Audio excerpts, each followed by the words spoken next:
All right. Hey. One of my Substack, it might be an old one that I didn't set up, but I do have two Substacks there. So let's just check it out and see if Do we're live. do I have to approve this on Substack or something? I don't. Um, It depends on your whether you're using like check it if you're out. streaming directly through Substack. I For think like I am. I was linked in through Substack and I clicked that link. So all right, Yeah. yeah. It's yeah, but Did you use a anyways, stream? Did you use a stream key or I have no idea. We're gonna have to. We'll have to do a whole because I'm the kind of the IT person in this whole thing. So.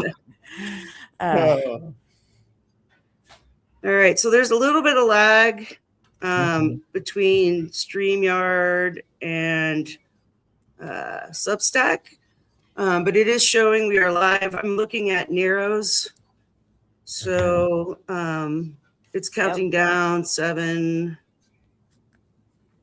I'm live on Twitch on my end, as well as on Substack. Oh, wait. Live. That's a different one. All right. Well, hopefully. So are you seeing anyone coming in yet? I see Neuro live, so we're good. Okay. I don't know. I'm in it Yeah. for the ride, anyways. Yeah. I'm so happy to be part of. You guys invited me. Yeah. Hey, Yeah. it's pretty cool. Yeah. I love that we're finding all the good conversations out there.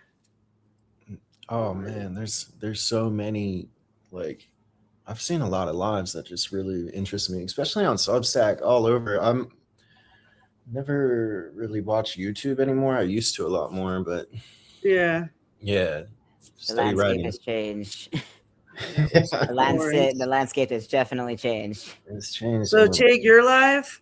Yep, I am live. I see me. I have everyone open on I have all 3 Substack lives, mine, yours, and Neuro's on different tabs. We're good on Twitch. We're good to go on Twitch and on my end, and we are live across the board. Oh. All right. Do you see anybody popping into the chats yet?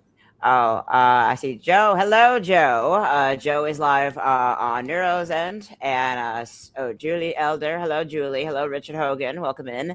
And that's on your sushi. And Okay. no, I think this mine is just the backup for now. But even so, I did a cross post via my Buffer API, so to my Blue Sky, and Nice. so we might get additional like new faces here. Not sure this time around. This is me and my 2 monitors setup. I mean, my tech addict ass. Yeah. All right, there we are. Hello, everyone. Okay, well, I'm going to split my screen here so I can monitor chat as well. Okay, what's going on here? Can you see me? Something happened to my.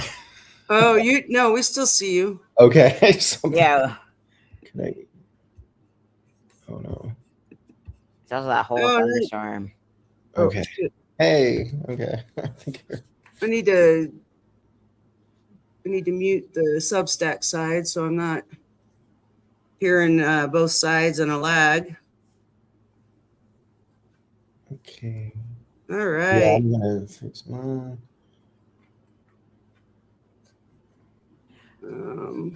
Okay, I'm almost ready. Sorry. Oh, you're good. Okay. You're good. We're just Julie Elder, hello. Where's Neuro? Neuro's coming back in a minute. She might be back between chat moderation and be on camera. Yeah, that's pretty much it. She's here though. Yeah. Mine's saying the host has not initiated live, but that's for Neuro, I think. Yeah. Yeah. So we'll do it. Yeah. But we I have the admin, so we are live. I did create the live. There's Nero. Hey. Welcome back. Okay. Yeah, I've got some breakthrough pain right now. Oh, I'm sorry. Yeah. Okay, so I still haven't seen. I think I'm on my chat. Oh, there's Julie. Okay, I see Julie now. I'm seeing chat. Mm-hmm. Okay. Okay, so how many do we have so far? Across all three, we have on Neuro's end, we have 9 viewers. Hello, Stacy Carney, welcome in. On Sushi's end, we have a solid 3 viewers. Me plus Julie. Hello, Stacy Carney, welcome in. And on my end, just the backup stream, it's just standard 0. So total, we have 9 plus 3 between It's you. not letting me join live video. Oh, okay. Someone has to if you're Neuro, did you sent hold on, let me see if I can cancel mine real quick, and then I can add you as a co-host just in case. I can add you as a co-host to a new stream. When I set up the live stream, because it only lets me invite 2, I invited him and Sushi. So he has all the connections. Did you accept the invite on Substack side? I don't know. How do you do that? Like, I'm in the chat. Go to your notifications, and there should be some kind of notification whether you. It says I just had the stream. I'm using the StreamYard one. Is that okay? Yeah, the StreamYard link gets you into the waiting room, like the main thing that we're in right now. Okay. So I'm gonna close that. Stay here. Don't move. Okay. If you want to stream this to your audience, you should see a little blue button at the top right corner that says stream to your audience. If you click that, do you have the paid version of StreamYard? Do you have the free trial? Because you're not going to be able to add Substack to your StreamYard unless you have either of those. I don't think it shouldn't matter because I added him from the invite. Yeah. Oh, yeah. A co-host on your end, right? Now? Yeah. Okay. Where's the blue? What is it called? I don't know how to check it once we're already live. Oh. Oh yeah. I'm so sorry, guys. No, it's okay.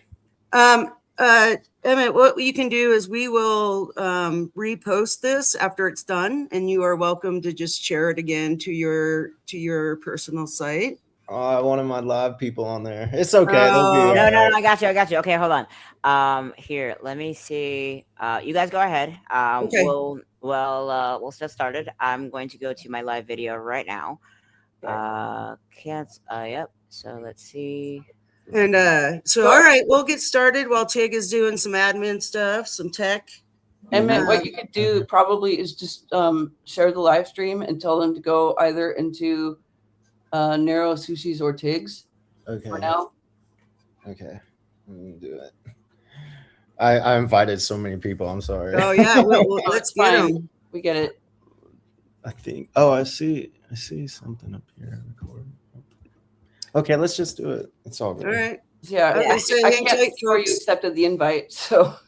Yeah. Yeah, Emmett, you can like go to either of our. I got it. You got it, Tig? I got it. Yep. I'm starting a new. My stream is the backup stream anyway. So This is what we're gonna do. I'm going to start a new live stream via Substack. Link that already in because I already have that set up. I'm going to go send email live, and I'm going to add you. Okay. So go live with stream key. Somebody needs to mute their Discord tab. Oh, it's probably me. I need to just pull it up and close it out. There you go. I'm out of Discord now. Okie dokie. All right. So while you're doing that, Tig, we'll get started. Mm-hmm. So welcome, everybody. This is our weekly Mind Haven show. Today we're welcoming Emmett, and I wish I knew your last name. Tatter. Emmett Tatter. Yeah, Emmett Tatter. Emmett Tatter. Okay. So I'm Sushi, as y'all know. I'm the host of Mind Haven. I have my 2 co-hosts. We have Nero D, and we have Tig. Hello. And yeah, so we'd like to give out a big warm welcome to Emmett. He has quite the story to tell. So with that, Tig, are you ready for the disclaimer, or would you rather me? I got the disclaimer right up here, so I can just go ahead and do that. All right, let's get that out of the way. All right. Hello, everyone, and welcome to Mind Haven. Mind Haven is a safe space for discussing mental health topics and stories about mental health conditions from those with lived experience. We are not mental health professionals. If you are in crisis, please do not DM us or DM the host or any participants. Instead, you can see the sources and links below for supports and resources. And with that being said, let's get started, shall we? Oh, yes. All right, Emmett. So this is you have the floor. Right. And so you just start off and just start your story. All right. Maybe introduce yourself a little bit. Okay. So I'm going to bring this up larger. Okay, there we are. All right. My name is Emmett Tatter. I was incarcerated in the Florida Department of Corrections for 10 years. I served a 10-year sentence. I really did 8.5, even though it was a mandatory sentence. I still did the 85% rule for it. So served 8.5 years in the DOC, and I started the first inmate-led yoga program within the DOC, like a Florida's Department of Corrections, and it was incredible. I mean, really helped a lot of guys. It helped me, and then battled the administration the whole time on that. Then I get out and became a certified yoga teacher. Went through a lot of different trials, so to speak, and then I began writing. Started doing like advocacy work for mass incarceration, prison reform, stuff like that, and it kind of just led to me eventually picking up and just writing the stories, because I had a lot of I actually didn't know what was going on inside my brain, and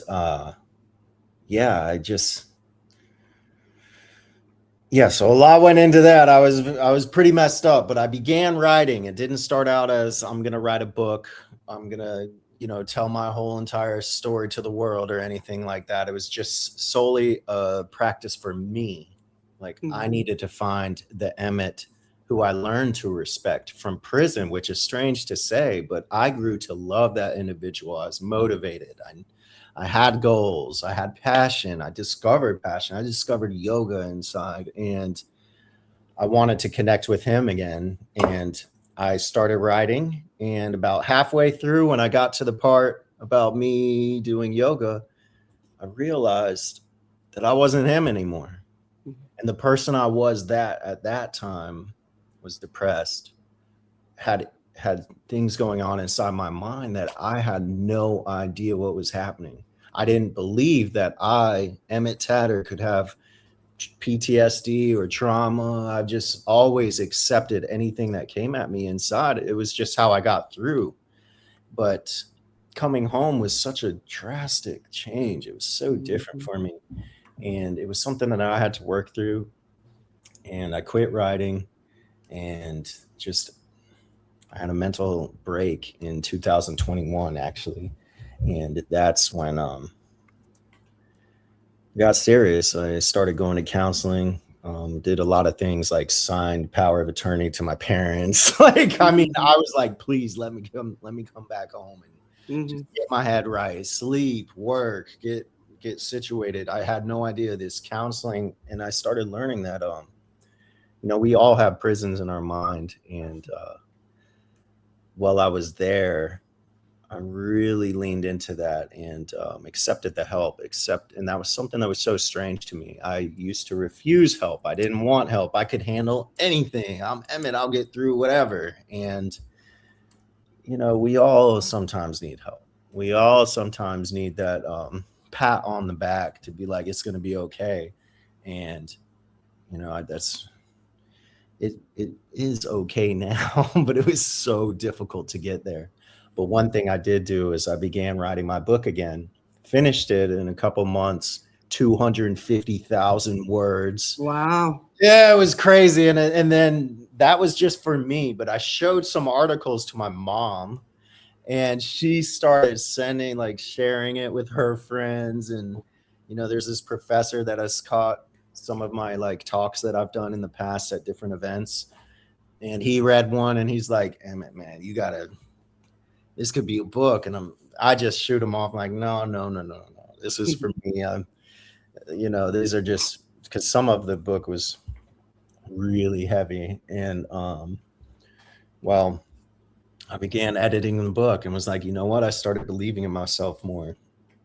And it's so funny to me because inside, I believed in myself so much. I was teaching guys yoga. I was, educating myself, learning Spanish, learning different languages to try reaching others. And that did something so remarkable for me on a personal level. It's just, and when I came home and it felt like it was just ripped apart. And then what I realized more so was my mind was ripped in many areas, and it was so hard to get that back together. But one thing that helped me was writing that book, doing that editing process. That took years, like years of editing, like what? And now it's at 79,000 words. The title has changed multiple times from Inside Out, because Inside Out was me just trying to look at myself. It was like a double meaning when I first started. And yeah, it was pretty anyways, I could go on and on about that, but writing has always been something that's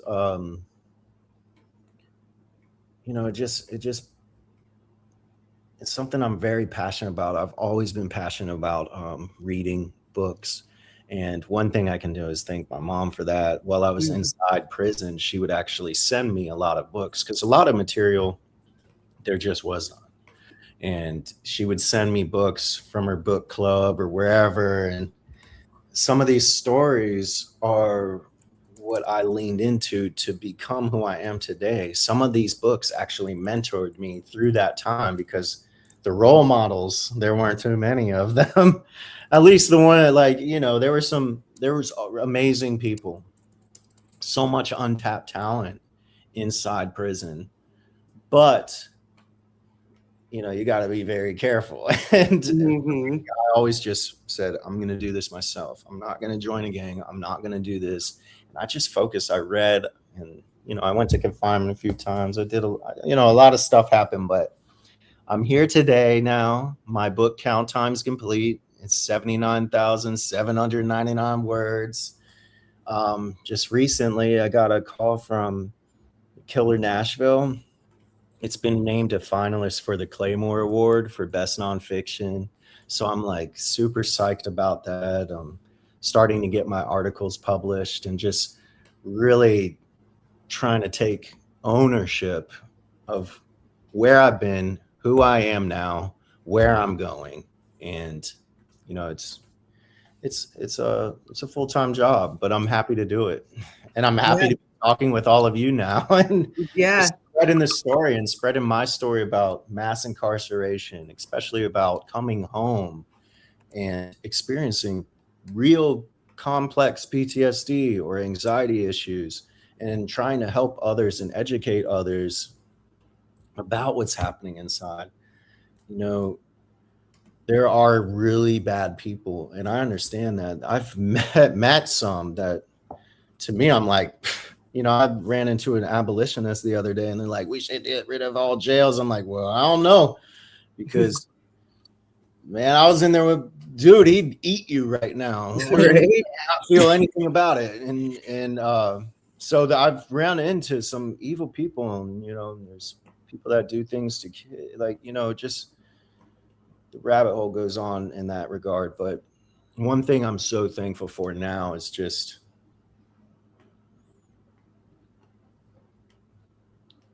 there's so many things I'm so grateful for now. My family, my fiance, this house that I remodeled, like so many things. But it started when I accepted there was a problem within me. And then I chose to just move forward. And, I have to tackle this. It was, for me, coming home was more difficult than prison, which sound crazy, but it really was like that. And, So, the process of being released from prison and trying to get acclimated to the world back outside, what helped you the most besides the writing? What helped me the most besides writing? I would definitely I would say, you know, in the beginning, it was my mom.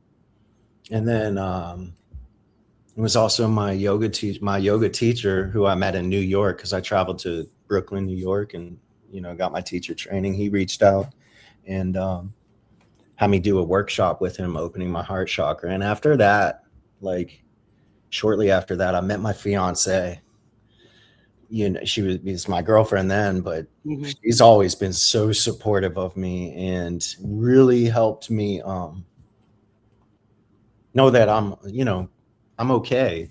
And then her dog Bear, you know, animals have always been a great friend to me. And just being with nature and just, you know, setting boundaries. And there's just so many things to be thankful for. It's hard to say exactly what, but I guess when I was in my deepest, darkest moment, the first thing was me accepting I had a problem and I wanted to change.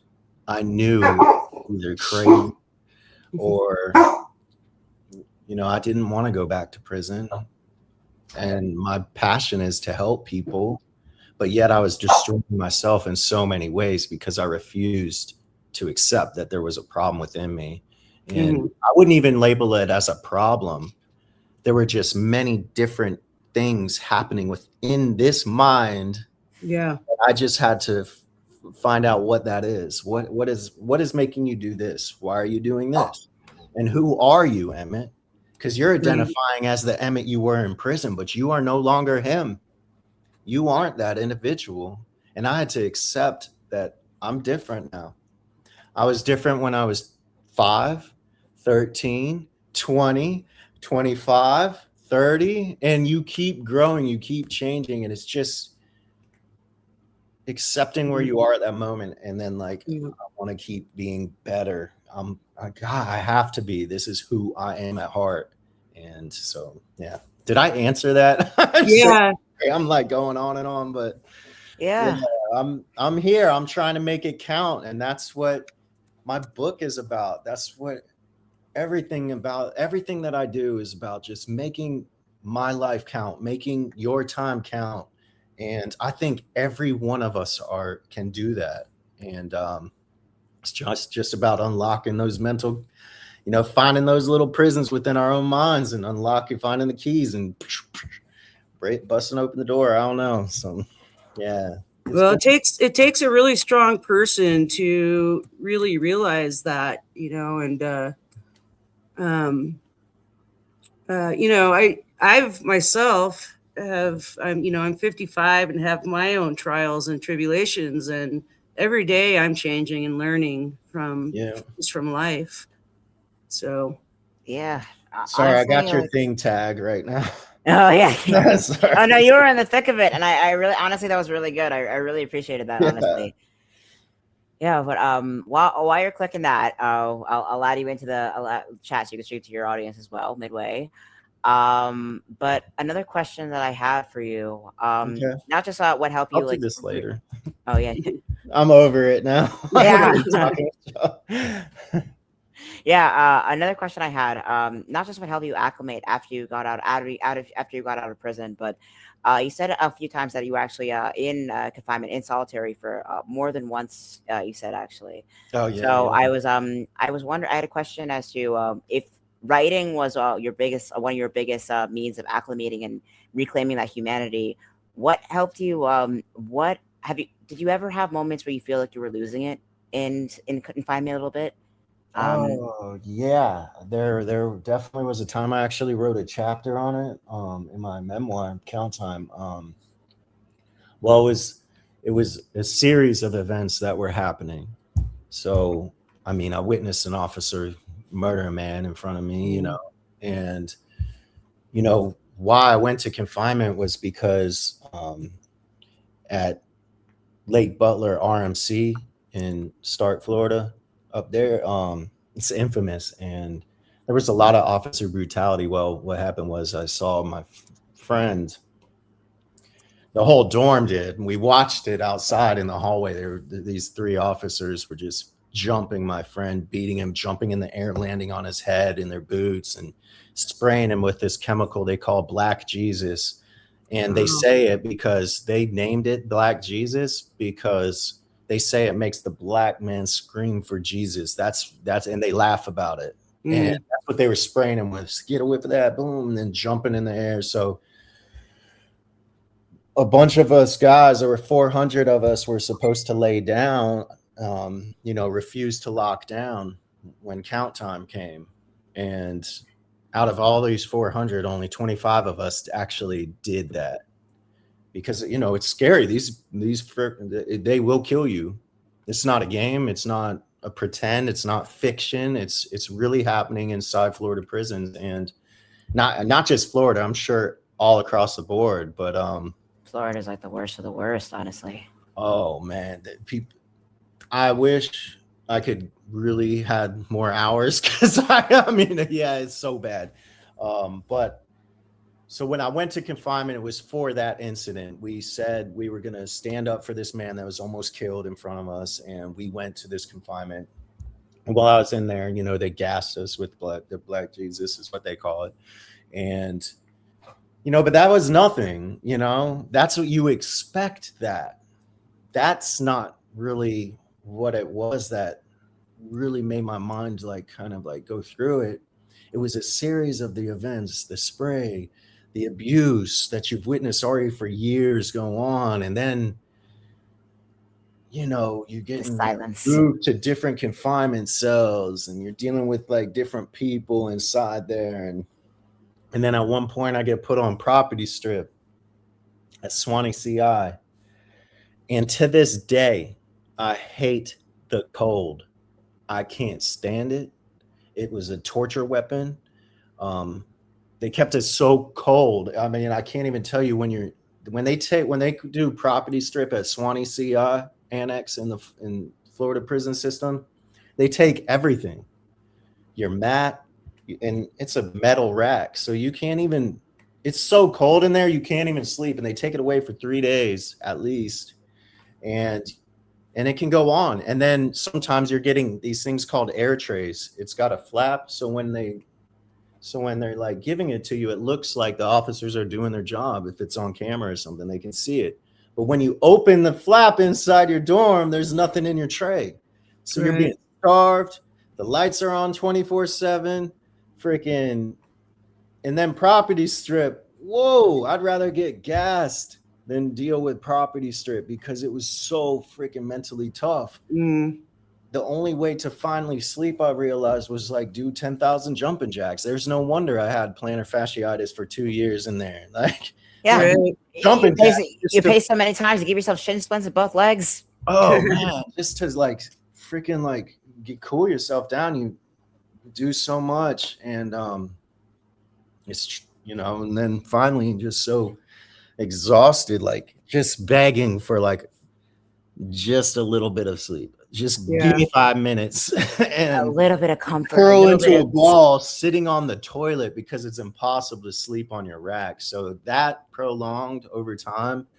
And then it just kept, and then when you go to the showers or something, they'll do really rotten stuff to your inside your cell, tear it all up. Yeah. Hey, Emmett, we do have a question from the chat from Nayada Green. She asks, Emmett, what are your thoughts on the Olmsted DOG memo, given your experience with being in prison? I'm going to be honest with you. I have not read the Olmsted DOG memo. I haven't. Let me look it up really quick. Or maybe I have. I've read so much and I do so much studying. I'm sure I probably have. Let me just get caught up really quick on it. Yeah, no worries. Nero's just going to hang backstage and monitor chat. Just so you know, they did not disappear from the live. Okay. Yeah, love it, honestly. But it's that there's a certain kind of psychological torture. I mean, I've dealt with that when I was in psych wards for a while. It's not even just it's just. It's a stripping of everything the smallest thing that would bring you comfort. blankets, little soft anything, and man. the constant shift in routine, the no stability. It's meant to make you as feel completely unsafe, no control over your surroundings, and no control over anything else. Yeah. You know, that story I was just talking about when I was on Property Strip, I was actually in there with this DOJ memo. You know, it's a lot about like, do you any of you know what it is? Yes. You do, right? Okay. Yes. Okay, so I was inside with, you know, this one inmate that got brought into my room with me. He was actually blind. And for some reason inside like prison, I never thought, like, I thought there'd be like a special, it never entered my mind about someone being in this environment blind in prison. It was mind blowing to me. So, man, it was messed up. And these officers, dude, it was bad. Yeah. There's no protection. But this guy was really cool. He's from Jacksonville, and man, I ended up really helping him and really connecting with him at first. You know, he was really cool, and he had a trouble with his like mother, and I ended up helping him write letters to his mom to get that relationship repaired and stuff. It was pretty cool. Like, it was really cool. I actually wrote about it in my memoir. It was a really good story. Or maybe that section was edited. I had to edit so much stuff, but I wrote about it, and I hope it's still in the final cut. But even then, it's like it's in the worst of straits. It's a shitty environment. It's a horrible thing, and you still found a little bit of space for kindness to help another human being with something that they were struggling with, and that kindness was reciprocal. That kind of empathy was reciprocal. And that is a remarkable sign of strength, honestly. Yeah. Well, thanks. And you know, I'm reading this memo now, and you know, I apologize to the viewer who actually asked that question. I have not read this article, but I will, and I might even write a story on it and give you my full thoughts on it. Yeah, yeah, because I'm looking at it now. It's just, you know, Florida is constantly taking, you know, rights away from. Yeah. You know, in our Florida prison system now, you can't even write a letter. You can't write a letter. No pens, no pencils. You can. It's all scanned through a system of private corporations taking over the contracts. So now you have to send your stuff in, it gets scanned, and then an email. But you know, these emails, a lot of these guys don't have money to charge for their stamps. A lot of times you get money. You know, you do work for someone. Back in the day, you used to just like, hey, I'll make your bed. The guy gives you 5-10 stamps. So now you can write home. It's a way to silence people. Yeah. That's really what it is. It's a way to silence information. I actually read a really powerful book called The Power of One. It was one of the first books I read before I went to prison. I was in the county, and that's one of the systems they did in apartheid, like South Africa, where they would like not allow inmates to get letters or them to write out. And it's so messed up. And then they're doing it right now, and they're trying to make it all across the board to every prison now. And it's a big money maker for these private corporations. Plus it keeps silence. It's a code of silence. There's another question from chat. Did you see prisoners being denied communication because they were deaf or hard of hearing? It's rampant in Florida jails and prisons because people aren't allowed to have access, even though caption phones are available and cheap. Did you have any experience with any of your inmates being deaf or hard of hearing? I was only I was only locked up with that blind guy. Is that the wrong way to say it? I'm sorry. No. I work for the Utah Schools for the Deaf and the Blind. So you're right on. I live right down the road from the Florida Deaf and Blind School here in St. Augustine, and you know, full respect. A lot of my friends, but anyways,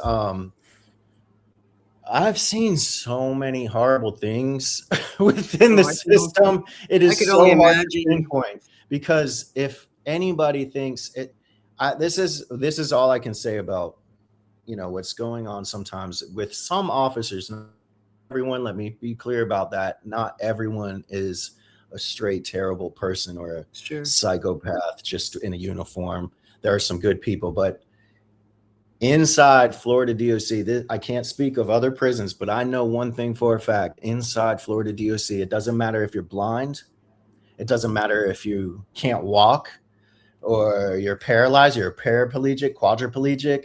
It doesn't matter. It doesn't matter if you're white, black, brown, yellow. Anybody can get it in the Florida Department of Corrections. There is no sparing anybody. So if you're in that system, you might be convicted, but you end up becoming the victim when you go inside there. And there are some people, and don't get me wrong, there are some people that I understand they can't be, you have to put them somewhere maybe. Yeah. That might not be the best place. I don't know what the cure to, people to stop committing crimes and stuff, but inside there, I've done bad things in my past. I really have. And one thing I can tell you, I've been around some pretty bad people. Yeah. But when I went to Florida prison, I encountered some officers within that system that I've never been in the presence of an evil like that. I mean, I'm telling you, this person will walk in and everybody in that room, 120 to sometimes 80 to 120 people feel that presence and they know what that presence means. That presence is death. And if you fuck around with it, and sorry, my language. No, it's good. All right. Okay. Now that I know I can cuss, I can talk. Yeah. All right. Yeah. If you fuck around, they're going to show you what time it is. You will not make it. We'll write it up, make it look like a suicide. Or we won't even make it look like a suicide. We'll write it up as that. And then, let everyone else see, yeah, this is what happens to you. And it's scary, man. It is scary. That's why the Alabama Solution, have you guys watched that? I have, yes. It's a remarkable, and shout out to all those guys inside there, because what they're doing right now, getting that information exposed, whoo, man, they're brave. That is bravery. That is bravery. You know exactly what can happen. And I'm sure Alabama's along the same line. It probably is in the same circle. I do believe that Florida gives pointers to Alabama on how to do shit and get away with it. Or Alabama's looking to Florida now like, yo, how the hell are y'all getting away with this so much? I know. That's crazy. It's not even just like, I think there is something to say about the influx of power and how being in a position of power in a culture that encourages cruelty for the sake of cruelty, it makes it very difficult to maintain kindness when the culture around you will immediately punish any kind of kindness, vulnerability, or as weakness of that kind. Yeah, there is a culture among law enforcement, unfortunately, and it's not even just the individual; it's the moral failing. It's just the culture that invites and encourages cruelty for the sake of cruelty and punishes any sort of mercy or kindness. Oh, man, it is. Yeah. You're hitting the nail on the head, and it's just and you know what kills me the most is that people say just throw them in prison. People, they belong there. They committed a crime. I get it. Yeah, but what people don't understand is that it is not just the person in prison doing time. It's the entire family. It could be an entire community. There are people that love people in there, and they're all suffering because of it. And when you come, my mom, I had people trying to come and visit me, and the way they were treated, just trying to come and see me. Yeah.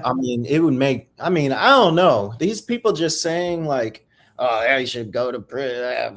Fuck them. Yeah, fuck them. Dude, if they even knew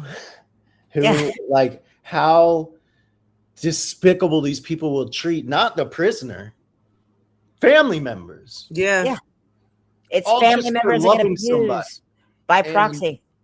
Oh God, it's It's abuse and trauma by proxy at that point. Yeah, and yeah. And the problem with the prison system is that it treats crime like some kind of moral failing. Okay, if you don't want to go to prison, then don't do the crime. It's an easy choice, but that's not always the case. No, and that is you're so on point with that, because that isn't always the case. And if you really break it down, it goes back so far to when, after Civil War, they're putting black codes in. They're doing, and if people don't know about that, research that. Oh yeah. And what really transpired to get to where we are today, it was well thought out.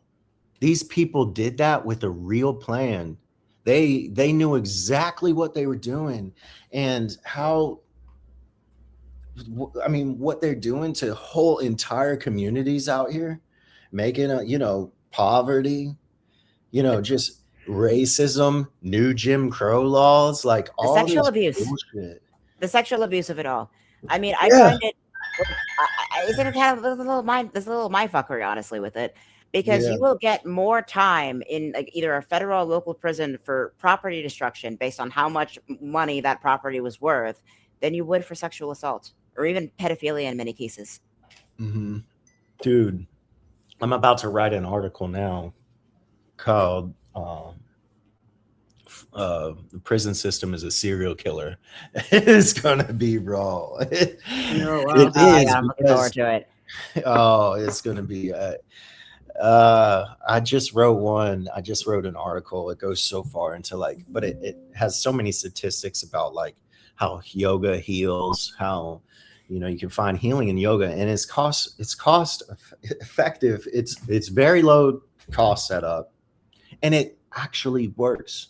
There's studies where we know that it's working.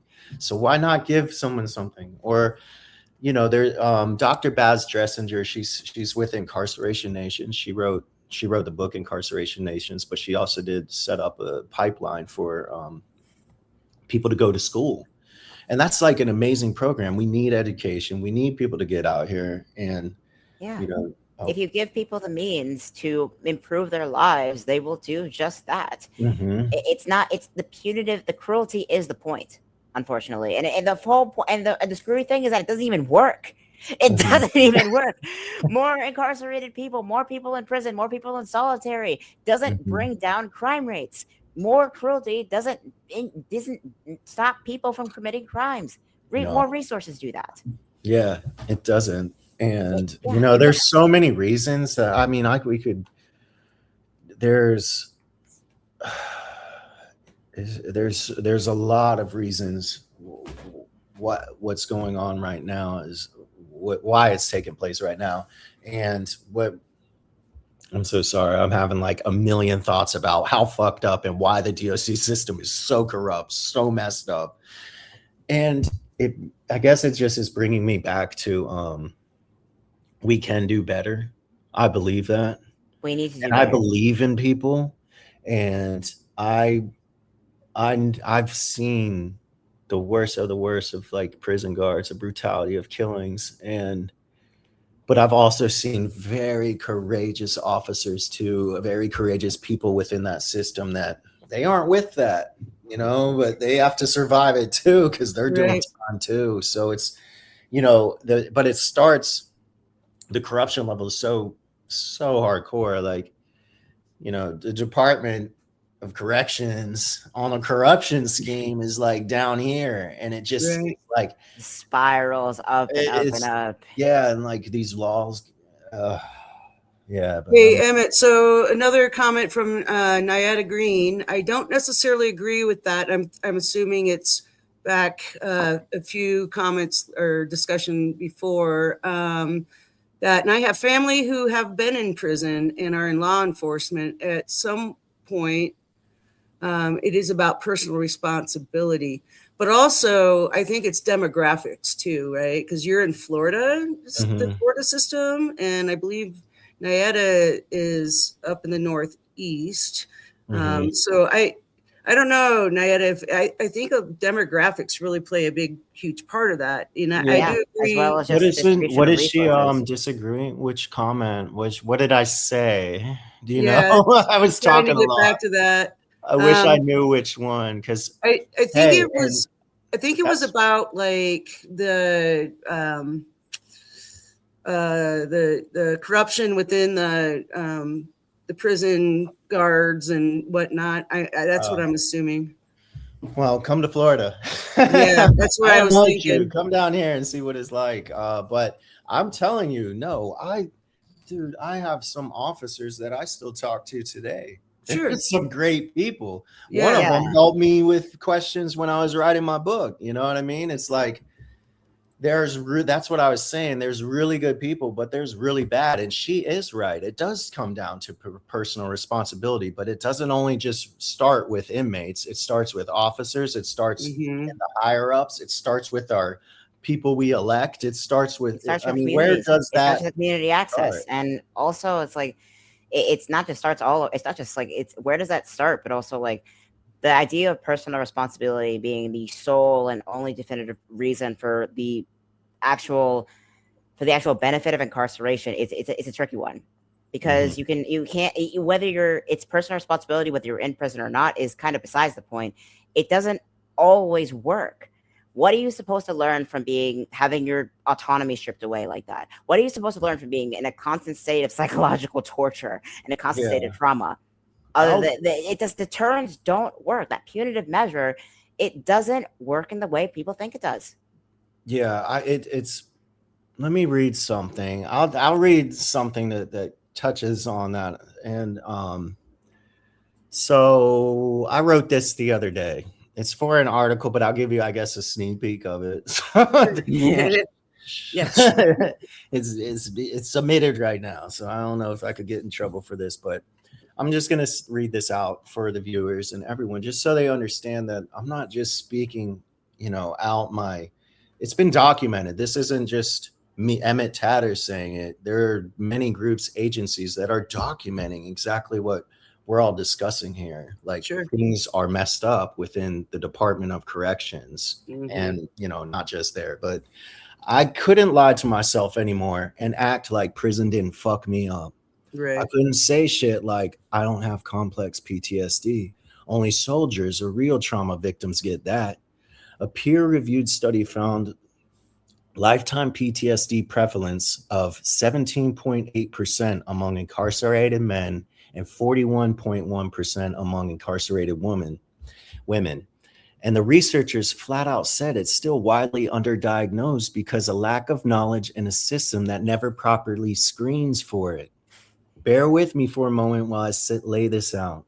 A 2024 fact sheet from the International Society for Traumatic Stress Studies says almost everybody behind bars has lived through at least one potentially traumatic event, and most have been hit with multiple different types of trauma. Untreated PTSD is directly tied to getting rearrested after release, even when you control for drug use. So when I finally admitted myself that I had complex PTSD, I wasn't being dramatic, and I did get diagnosed with this too, just so you know, and other things. So I was finally catching up to what the data already knew about people like me. So no wonder the recidivism numbers are what they are. According to the most recent national report built on Bureau of Justice Statistics data, about 71% of people released from state prison in 2012 were rearrested within 5 years, and around 82% were rearrested at least once over 10 years. No wonder. We come home carrying everything I described above.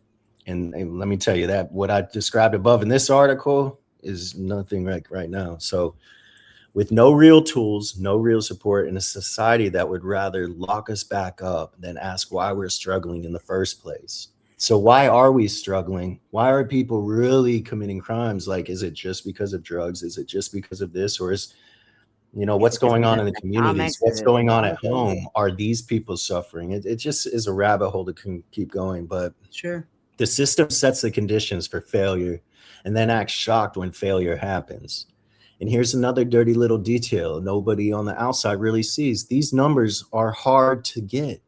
States define recidivism differently. Some count rearrest, some count reconviction, some only count return to prison. Time windows change, categories change, reporting falls apart from one state to the next.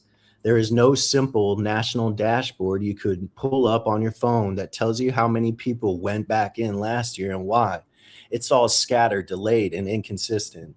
And that is something that the Marshall Project, we've discussed them earlier, they've been writing about. They've been trying to set up that database. They've been doing that work and trying to investigate as much as they can, compile those numbers. Yeah, and it's just messed up. So they're scattered, delayed, and inconsistent. To me, that says a lot about what we're allowed to see and why. The more the state obscures those numbers, the easier it is to pretend the system is working, even while it keeps sending traumatized people back through that never-ending revolving door. And, oh God, I'm going to scroll down just to get you a little picture. And if anyone wants to talk, yeah. I'm sorry. No, you're fine, Emmett. Yeah, but anyways, it's messed up. And I was about to go on to like what I researched on the killings and the death that are happening, not just in Florida, but all across the Department of Corrections. Honestly, the main takeaway is that it's just we need to do better, because traumatize someone after they caused harm, like further harm doesn't solve the harm that was already done. It doesn't bring back what was taken. It doesn't bring back what was damaged. It doesn't undo the trauma that person did. Yeah. Of course, there is a time and place for personal responsibility, of course, but this isn't working. Yeah, and they're like that. Yeah, the whole system needs to be reevaluated for sure. Emmett, we're getting really close to the top of the hour. This was fun. I really liked we can have you back on and revisit this discussion for sure. Oh, I'd love to. Yeah. And I'll figure out how to work my live for my Substack audience. We'll do a thing. We'll do another thing behind it, and we'll make sure it's ready for set. And this is a sneak peek. And and I'm glad everyone tuned in. And I'm an open book, I just want to state that I am not the man with all the answers. Right. I don't pretend to be. All I know is what I can speak from lived experience. Exactly. And that is the only thing that I know and what I witness. And I stand on the truth that comes out my mouth. And if I'm wrong, I will admit that I'm wrong. Sure. And I just want to thank everybody who tuned in and, can say up front, I don't agree with you. And that is what life in our country is like supposed to be about. We are supposed to be able to talk with each other and have a communication. And it's okay if you don't agree with me or I don't agree with you. But all I know is we're all in this together, like you said, Tig. And we can do better. And I hope we can. And we can all make it count. Count time. Yes. Well, yeah. So with that, we're going to go ahead and do our carve out a little bit of joy because, let's do it. Your story is very fucking heavy, man, Yeah. So let's do that real quick. And then we'll sell ourselves. Emmett, you can just tell people where you could be found. Okay. So, Emmett, why don't you go ahead and let us know what brought you joy in the last week or today or whenever. What brought me joy today was spending time with my fiance, reading a paper, working on my papers, walking my dog Bear, and even though a cat attacked him today, ran out from a car and ran probably 30 yards and jumped on his back and tried I've never seen a cat do this before. It was the craziest thing. And I have a pit bull. And my dog was like, whoa. But seeing that our dog was okay. And he's back with us, cuddled up. He's got a little cone on so he doesn't scratch the wounds from the cat. And just us being together as a family, that has brought me so much peace today. Yeah. And, yeah, that's wonderful. What about you, Tig? These flowers too. Oh, yeah. Oh my god. Something that brought me joy in the last few days. Friday, I had a little side quest, I call it, to Midtown. I had a consult for my top surgery for the summer. Got a few new resources for that coming up, so that's good.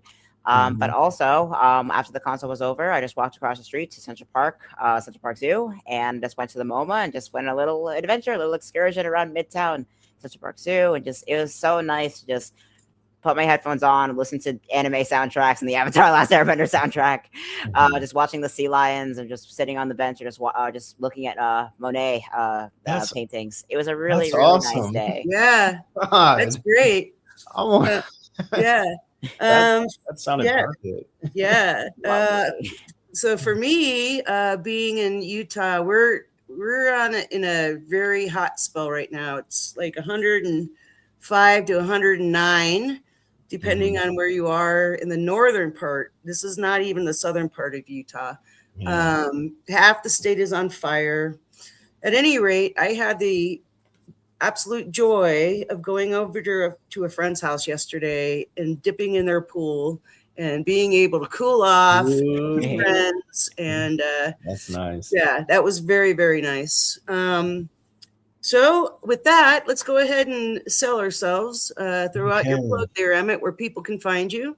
Okay. I'm on Substack, Emmett Tatter. I invite people to come subscribe and read some of my articles. You might learn something. I'm just trying to educate and tell the truth and give my personal story. You can find me on, I have published articles with Counterpunch. You can read me on there.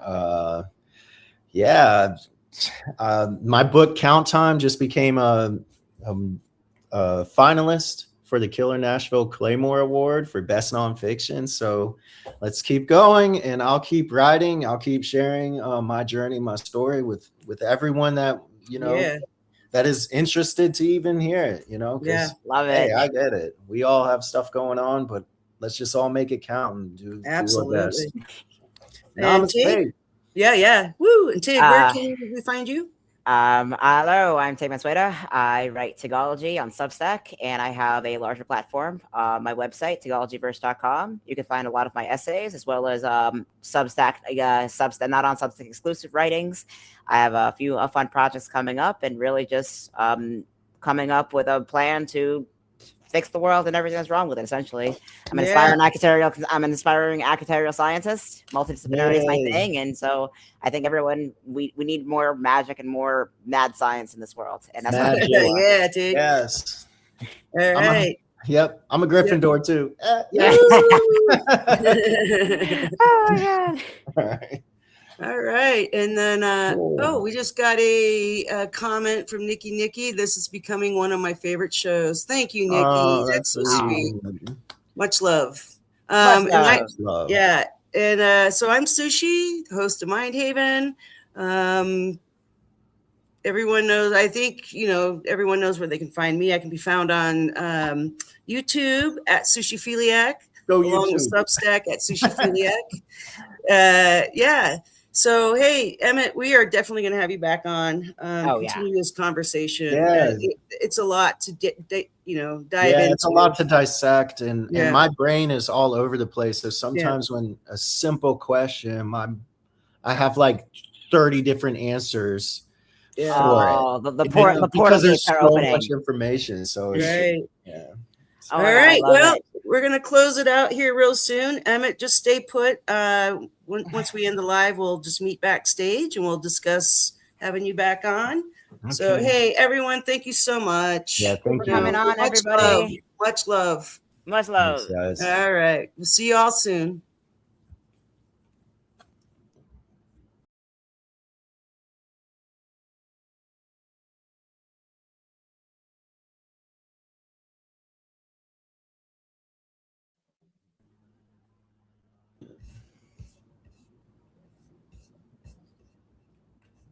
And we are